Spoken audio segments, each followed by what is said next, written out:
Amém, glória a Deus. Vamos ler um texto da Bíblia, dizer uma palavra breve para que você que já orou, buscou o Senhor, tenha um pouco do pão do céu também no coração. Lucas capítulo 3, podem ficar sentados.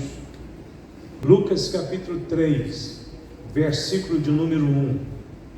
E no ano 15 do império de Tibério César, sendo Pôncio Pilatos governador da Judéia e Herodes tetrarca da Galileia e seu irmão Filipe tetrarca da Itureia e da província de Traconites, Elisânias tetrarca de Abilene, sendo Anás e Caifás sumos sacerdotes, veio no deserto a palavra de Deus a João, filho de Zacarias. Aqui nesta passagem de Lucas 3, nós vemos como de fato Lucas é um grande historiador.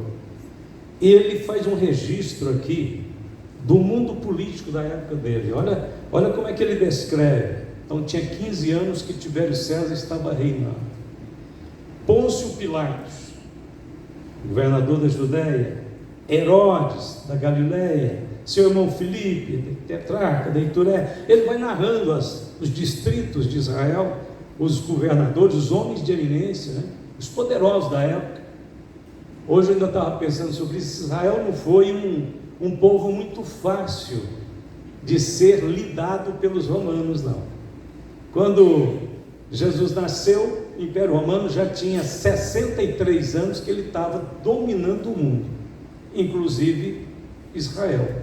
Então Jesus nasceu sob o governo romano, foi julgado e condenado sob Pôncio Pilatos, governador romano. Então todo o desenrolar do evangelho, da manifestação e da revelação da salvação teve a ver com o Império Romano, com essa situação política, inclusive embaraçosa da época, viu? Muito embaraçosa, muito complicada, porque o povo judeu vivia na terra deles, mas eram tributários. Os romanos cobravam impostos. O próprio Senhor Jesus foi questionado: o senhor paga imposto ou não? Jesus, os apóstolos disseram: Senhor, o que nós vamos dizer para eles? Estão cobrando imposto nosso, do Senhor também. Jesus pagou o imposto. Jesus disse: dai a César o que é de César. A moeda foi ele que cunhou, foi ele que produziu. Devolve essa moeda para ele, paga o que ele quer. Agora não esqueça de dar a Deus o que é de Deus. Então a cada um nós devemos algo, mas a Deus principalmente nós devemos dar. Bom, então o bonito nisso aqui é que depois ele volta para o mundo religioso. Olha o verso 2: sendo Anás e Caifás sumos sacerdotes. Então ele descreveu os poderes que governavam aquele lugar, aquela região, aquele mundo da época. Os poderes romanos e agora os poderes judaicos. Mas aí ele faz uma declaração profunda, tremenda. Todo mundo está no seu posto, está? Governo, os sacerdotes, está?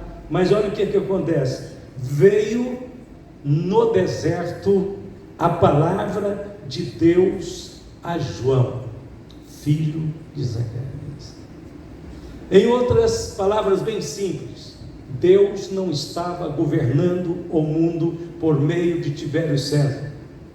Deus não estava governando o mundo por meio de Pôncio Pilatos. Não estava governando a Judéia ou a Galileia por meio de Herodes.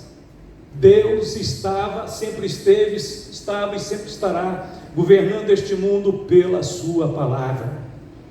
A palavra de Deus não estava no palácio do imperador e também não estava na casa de Caifás e Anás, que eram líderes religiosos representativos, figuras apenas de representação, porque eles não eram homens de Deus. Eles eram representantes de uma religião fracassada, inclusive porque o judaísmo tinha esfacelado naquela época.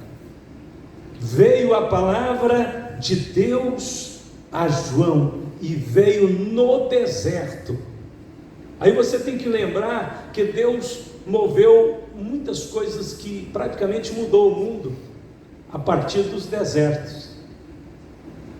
Foi a partir dos desertos. Como é que Deus tirou Israel do Egito, fazendo de Israel uma nação, verdadeiramente nação? Deus só tirou Israel do Egito depois que Moisés passou 40 anos no deserto, e ali Deus foi ter com ele, no deserto.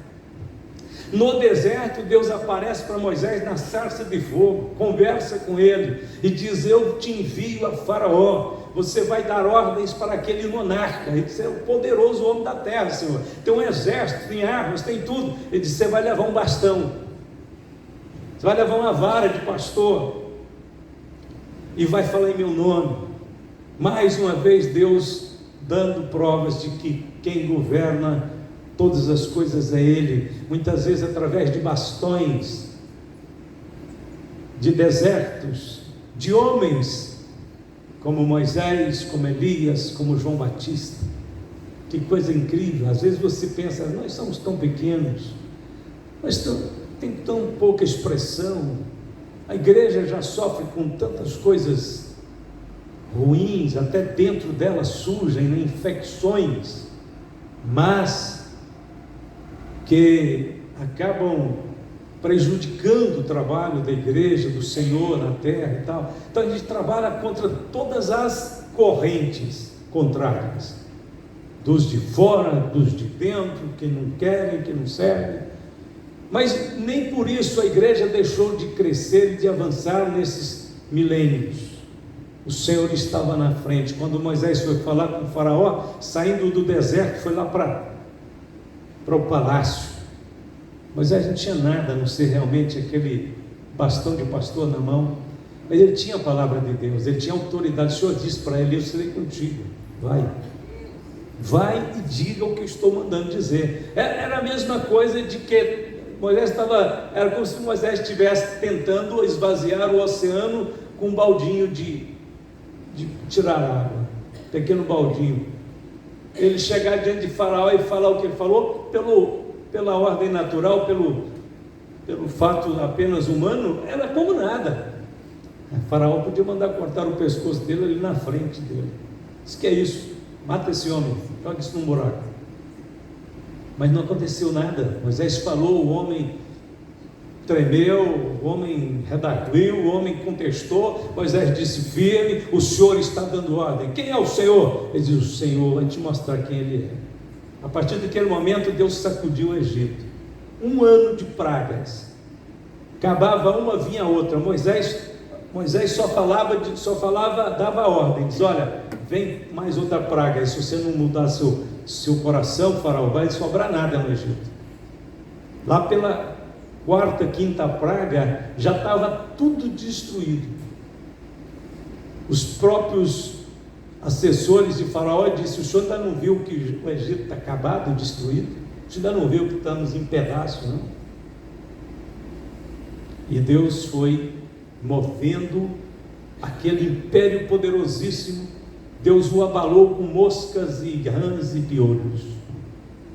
Até porque Deus nunca usa o poder dele para debelar Satanás, para derrubar os exércitos poderosíssimos da terra. Ele é o Senhor que corta o arco e quebra a lança e queima os carros no fogo. Ele é o Senhor que diz: aquietai-vos e sabei que eu sou Deus. Ele é o Deus eterno. Quando Deus brada, a Bíblia diz que ecoar da voz do Senhor até as servas parem. Os animais do campo conhecem a voz do Senhor. A voz do Senhor troveja, a Bíblia diz. E o Senhor balançou o Egito, o Senhor sacudiu aquele reino, o Senhor esfregou o nariz de Faraó no chão, para lá e para cá, até que Faraó disse: não, vão embora, nós queremos pagar vocês para ir embora. Agora, quando vocês querem para ir embora, rápido. A Bíblia diz que Israel saiu do Egito com riquezas, porque Faraó, o povo de Faraó, os assessores de Faraó, o povo egípcio, tudo começou a dar riquezas para os hebreus ir embora logo. É muita riqueza. Eles fizeram o tabernáculo de ouro puro. De onde saiu esse ouro? Do Egito. Deus deu a riqueza do Egito para o povo de Israel, para os hebreus. Foi muita riqueza. Deus disse que não haveria um enfermo sequer no meio do povo de Israel quando saiu do Egito, nenhum. Com certeza havia pessoas doentes antes de sair, havia pessoas talvez com problemas físicos, com limitações, muita coisa, havia, mas quando foi para sair, Deus curou todos. Todos foram curados, milagrosamente. Eles saíram vestidos, calçados, com alimento nas bolsas, pelo menos até Deus começar a mandar pão do céu lá no deserto. Eles saíram com a riqueza incalculável. Então aqui está mais uma vez Deus manifestando no deserto. Veio no deserto a palavra de Deus a João, filho de Zacarias. Quem era Zacarias? Era um sacerdote simples, um homem comum da época. Quem era João? Um rapaz que nasce sob milagre de Deus. A mãe já era idosa, mas milagrosamente ela fica grávida, dá à luz a este menino. Era uma promessa de Deus, e a Bíblia diz que esse menino era cheio do Espírito Santo desde o ventre da mãe. Ele era o precursor do Messias. Ele era o homem, era a maior autoridade na terra naqueles dias, a maior. E é por isso que a palavra de Deus vem a ele, torna ele a maior autoridade da terra. João era a voz. Que voz é essa? A voz de Deus. A voz do que clama no deserto era a voz de Deus. Quando perguntaram qual era o nome dele, ele disse: eu sou a voz. Não interessa qual é o meu nome, o que menos interessa aqui é quem eu sou, importa é quem está em mim, importa é o ministério que está na minha vida. Ele representava a perfeita vontade de Deus, foi o último dos profetas, da ordem da lei, foi o último. É por isso que João era exigente, porque ele ia dar o último tom da lei para a humanidade, no sentido de que a lei mostrava o pecado, expunha a fragilidade humana e preparava o homem para o Salvador. João pregava uma mensagem muito linda, que ele dizia o seguinte: preparai o caminho do Senhor. Ele falava para o povo: preparem o caminho do Senhor. Ou seja, o Senhor quer passar por aí, o Senhor quer andar por aí, o Senhor quer ir lá na sua casa, o Senhor quer passar pelo seu coração, mas prepara o caminho do Senhor. Não é de qualquer maneira. Você quer o Senhor presente na sua vida, na sua casa, na sua família? Prepara o caminho do Senhor. Como? João dizia: todo vale vai se encher, todo monte vai aplanar. Ou seja, diante de Deus, o grande tem que ficar pequeno, o pequeno tem que igualar. Todo mundo tem que ser mais ou menos assim, parecido, igual. Não pode ter esses distanciamentos, essas coisas que o mundo vai criando com o tempo, né? E alguém diz que João era como se fosse aquele trator, né, que desmata, que derruba matas e abre a picada para uma grande estrada. Ele é fortíssimo, ele é o de esteira mesmo, aquele mais poderoso. Então João era tipo de um trator de esteira, que vinha aplanando o caminho. Claro que o caminho aqui é figurativo, com certeza o caminho era do coração. Na última instância, era o caminho do coração. Logo depois que João começa então a ecoar essa mensagem poderosa, as multidões vinham de toda parte para ouvir o que ele estava pregando. Eles queriam ouvir o que ele pregava, e ele não pregava uma mensagenzinha muito bonita, muito suave, não. Era chamando aquele povo de raça de víboras, era dizendo para eles arrependerem, era dizendo que eles não iam escapar da ira futura. Era uma mensagem pesada, dura, quebrantadora, mas era necessário, era para preparar o caminho do Senhor. O caminho do Senhor tinha que ser preparado. O coração dos homens estava muito petrificado. Aliás, não só naquela época, mas nesta tempo em que nós estamos também esperando agora a segunda vinda de Cristo, Deus com certeza vai mandar uma mensagem avassaladora nesses últimos dias. quebrantadora. Sabe, aquelas mensagens do seguinte: quem não quer e está brincando vai ficar mais longe ainda, e quem tem um pouquinho de vontade vai ser atraído. Se tiver pelo menos um pouquinho de vontade, de desejo de conhecer a Deus, vai ser atraído. Se estiver alimentando a rebelião no coração, vai ser esparramado, mas não vai ficar do jeito que está. Esse negócio não é, nem chove nem molha, Deus não vai permitir que essa situação fique desse jeito, não. Nós estamos vivendo na época da igreja de Laodiceia, né? Onde não é nem morno, não é nem quente nem frio, é morno. E o Senhor não quer esse negócio de morno, não. É quente ou frio. O frio é melhor, mais fácil de convencer ele que ele precisa de Deus do que o morno. O morno não é e nem deixa de ser, então ele fica num estado de dormência. O frio já sabe mesmo que precisa. Na época de Jesus ele disse assim: as meretrizes dos publicanos entrarão, falou para os fariseus, os principais religiosos da época, as meretrizes dos publicanos entrarão primeiro porque vós no reino de Deus. Então que Deus nos ajude e nos guarde, nós escapemos desse espírito de religiosidade, de mornidão que está tomando conta do mundo. A gente hoje liga na televisão, por exemplo, os artistas, jornalistas, os apresentadores, está tudo usando os termos cristãos, os termos evangélicos. As empresas, as grandes emissoras de televisão, de comunicação do Brasil e do mundo, agora descobriram os talentos das pessoas que são de igreja, os talentos de cântico, de louvor, e agora toda emissora de televisão quer fazer um show gospel.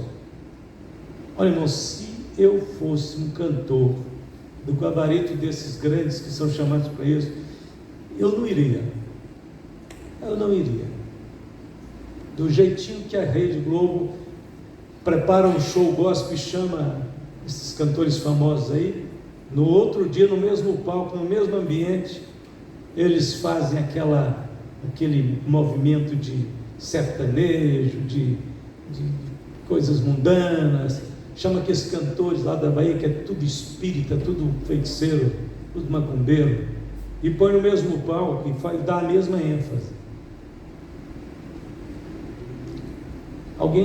Algumas pessoas acreditam ainda que aquele testemunho dado por aqueles cantores evangélicos, dizendo um dia antes, vale alguma coisa.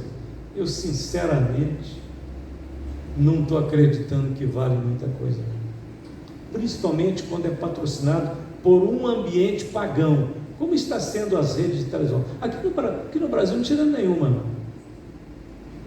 não tira nenhuma. Tanto faz Globo como Record. A Record está fazendo novela de Bíblia, transformando Bíblia em novela. Pode ser ter uma coisa pior do que essa? Pode ter uma coisa mais mundana do que essa? Mais profana do que essa? Tem jeito de ser mais profano. Isso é a apostasia total. Jesus falou que os últimos dias seriam cheios de falsos profetas. Nós chegamos nos últimos dias, parece que não existe falso profeta. Ninguém está percebendo ele. Não, mas aquele é o estilo daquele pastor. Não, aquele é o estilo daquela igreja. Não tem falso profeta. A gente está querendo adequar a coisa e mudar a Bíblia. Mas a Bíblia é a verdade. Os falsos profetas estão aí e são perigosos, enganadores, enganam até os escolhidos, se for possível. Eles vão fazer força para enganar todos. Então nós temos que estar atentos, porque a palavra de Deus ainda está no deserto. Se você quer encontrar com Deus, deixa Ele te levar para o deserto. O deserto às vezes te tira dos sistemas vigentes, te separa. Os desertos são às vezes uma intervenção de Deus no ciclo normal da vida do ser humano, fazendo com que ele entre talvez numa reclusão, numa condição de solitário, de ficar só ele e Deus, até que Deus seja real para esta pessoa. Paulo teve que ir para um deserto para conhecer a Deus de perto. A Bíblia diz que depois que Paulo converteu no caminho de Damasco, ele foi para a Arábia, para os desertos da Arábia e ficou 3 anos lá. Quando ele volta, ele diz: o que eu recebi do Senhor é o que vos ensinei. Paulo conhecia Jesus igual Pedro, João, Mateus, Tiago, os que andaram com Jesus. Paulo conhecia Jesus talvez até mais do que eles. Por quê? E Paulo não andou com Jesus. Olha, falar a verdade, não tem registro de que Paulo tenha encontrado com Jesus nenhuma vez na vida dele. Eles viveram pertinho do outro. Mas quando Paulo estava lá em Tarso, na Cilícia, Jesus estava em Jerusalém. Quando Jesus ia para Cafarnaum, Paulo vinha ir para Jerusalém. Quando Jesus estava voltando de Cafarnaum para Jerusalém, Paulo já tinha ido para Tarso. Mistério. A vida toda. E olha que eles eram quase da mesma idade, Paulo e Jesus, vivendo não muito distante um do outro. Não conste, Paulo não diz nem uma vez que ele ouviu o Senhor. Fisicamente não. Mas por que ele conhecia Jesus tanto? Porque ele teve um deserto, porque ele foi encontrar com Jesus, ele foi conhecer Jesus de perto. Quando ele escreve a carta aos Filipenses, ele diz para os Filipenses: até hoje o meu maior desejo é conhecê-lo. Eu considero tudo que eu tenho de cultura, de informação, de treinamento religioso, de status, eu considero tudo como esterco para que eu possa ganhar a Cristo. Se para mim conhecer a Jesus eu tenho que colocar isso de lado, já está de lado. Paulo entendeu logo no começo que quanto menos de Paulo melhor. Do jeitinho que João dizia que ele cresça ou diminua, Paulo também dizia que Cristo habite em mim, que vivo não mais eu, mas Cristo vive em mim. É isso que o deserto nos ensina, que Deus nos ensina no deserto, que Ele quer ser tudo em todos. Deus abençoe, vamos ficar de pé. Amanhã tem mais, vamos estar juntos. Eu louvo a Deus, porque razoavelmente temos um grupo bom de irmãos aqui hoje, e nós esperamos que todos voltem amanhã, inclusive outros virão, se unirão a nós, e nós teremos um grupo ainda maior amanhã, para a glória de Jesus. Volte para casa, certo que Deus te chamou, te escolheu, certo que Deus está trabalhando profundamente na sua vida, e que Deus tem mesmo um plano grandioso para você. Creia nisso, olhe para esta verdade, fite os seus olhos em Jesus, porque nele você vai encontrar a profundidade das riquezas que Paulo disse, né? Ó, profundidade das riquezas, tanto da ciência como da sabedoria de Deus. Quão insondáveis são os teus caminhos, quão inescrutáveis são os teus desígnios. Glória a Deus. Vamos orar. Eterno Pai Celestial, te adoramos, te glorificamos, Senhor. Obrigado, meu Pai, porque Tu estás trabalhando ativamente na vida do Seu povo desses dias. Algo grande do Senhor está vindo, como uma chuva torrencial do Espírito Santo, que vai encher corações, que vai tocar vidas. Obrigado, Senhor, nós cremos verdadeiramente que o Senhor está agindo, trabalhando, movendo neste planeta. Algo do Senhor está para acontecer, uma eclosão do Teu Espírito certamente virá. Abençoe, guarde, abençoe a sequência, comanda esta obra, Senhor, esse projeto de oração. Abençoe os que vieram hoje, dando-lhes a recompensa numa renovação espiritual, que eles possam chegar em casa cheios do Espírito Santo, e que os demais possam estar sendo, Senhor, trabalhados para buscar a Tua face. Amanhã mesmo aqui conosco, nós oramos por todos eles, nós abençoamos a todos, em nome de Jesus, e todos podem dizer amém? Amém. Amém. Até amanhã, se Deus quiser. Deus te abençoe.